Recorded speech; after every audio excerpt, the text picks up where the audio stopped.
नमस्ते मित्रों, सभी को जय श्री राम। आज हम जानेंगे जापान में गाय के गोबर से चलाया रॉकेट इंजन, अब अंतरिक्ष कार्यक्रम की तैयारी। भगवान ने जिस देश में गौ माता की सेवा की है और जिस देश में सबसे अधिक गाय दी, जहां गाय को माता कहते हैं, वो देश आज गाय का मांस बिकवा रहा है और पड़ोसी देश जापान गाय के गोबर से रॉकेट और गाड़ियां चला रहा है। सोचिए, अगर भारत सरकार भी गौ हत्या रुकवाकर गौ सेवा को बढ़ावा देकर गौ उत्पादों से लाभ लेना शुरू करे तो शारीरिक मानसिक रूप से देश की जनता और आर्थिक रूप से देश कितना सुदृढ़ हो जाता। जापान की विधि भी यदि हम अपनाएं तो अरबों रुपए का जो कच्चा तेल हर वर्ष आयात करना पड़ता है वो बच जाएगा और वातावरण भी शुद्ध रहेगा। आपको बता दें कि जापान की एक कंपनी ने गाय के गोबर से बने ईंधन से रॉकेट इंजन को चलाने में सफलता पाई है। गोबर से बने ईंधन से चलाया जा रहा है रॉकेट टेस्टिंग के दौरान न केवल चालू हुआ बल्कि इसमें जमीन के समानांतर लगभग 15 मीटर की दूरी तक आग की लपेटी हुई फेंकी।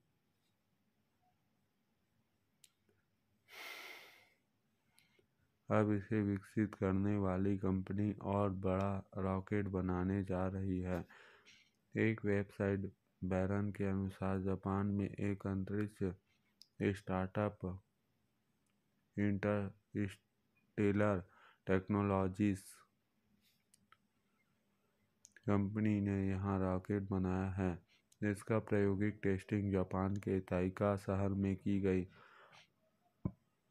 इस दौरान रॉकेट के इंजन में तेज नीली नारंगी आग निकली।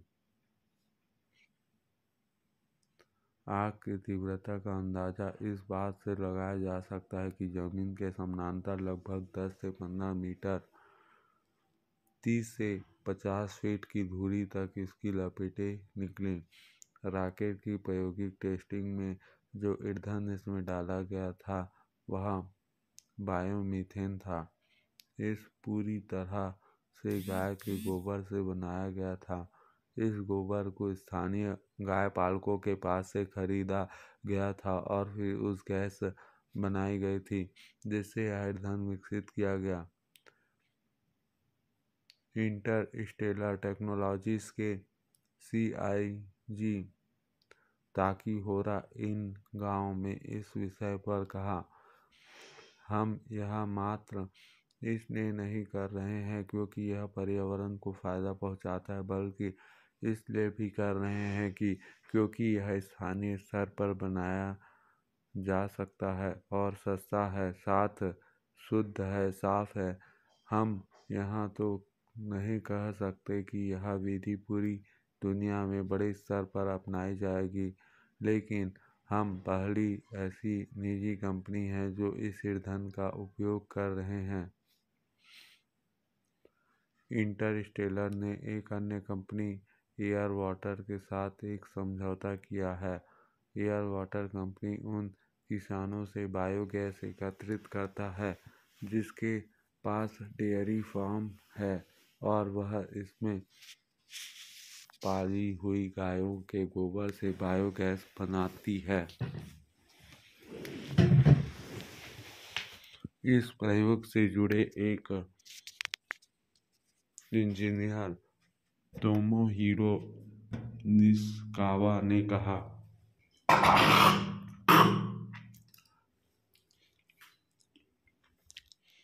संसाधन के मामले में कमजोर जापान को पानी और ऊर्जा जरूरत के लिए स्थानीय स्तर पर उत्पादित कार्बन न्यूट्रल ईंधन अपनाने होंगे। इस क्षेत्र की गायों में काफ़ी पोटेंशियल है। जापान के पास एक ईंधन स्रोत ऐसा होना चाहिए जिससे यह बाहर के देशों पर निर्भर न हो। रॉकेट तकनीकी से गोबर का उपयोग होने से वहाँ के किसान भी प्रसन्न हैं, जिनके पशु फार्म से यह गोबर गैस बनने हेतु ली गई थी।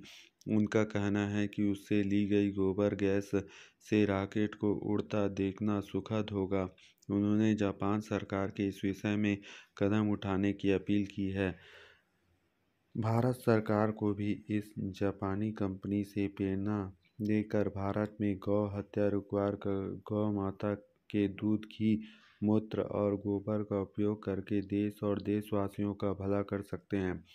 देखो, गाय के गोबर से एक ही काम नहीं होता, बहुत सारे काम हो सकते हैं। जैसे कि जो हम गैस सिलेंडर लेते हैं उस प्रकार हम जो गैस बनता है उसके थ्रू खाना भी पक सकता है। और गाय के गोबर से अगरबत्तियाँ बना सकते हैं, धूप बना सकते हैं। और गौमूत्र का भी बहुत उपयोग है, 3000 बीमारियों में इलाज होता है। पंचगव्य बना सकते हैं। गौमूत्र 70 रुपये लीटर में बिकता है। तो यही चीज़ें हैं, ये सब हमारे लिए फ़ायदेमंद हैं। अपन इसमें अगर काम करें गाय के गोबर और गौमूत्र में, तो देश संपन्न हो सकता है। जय श्री राम।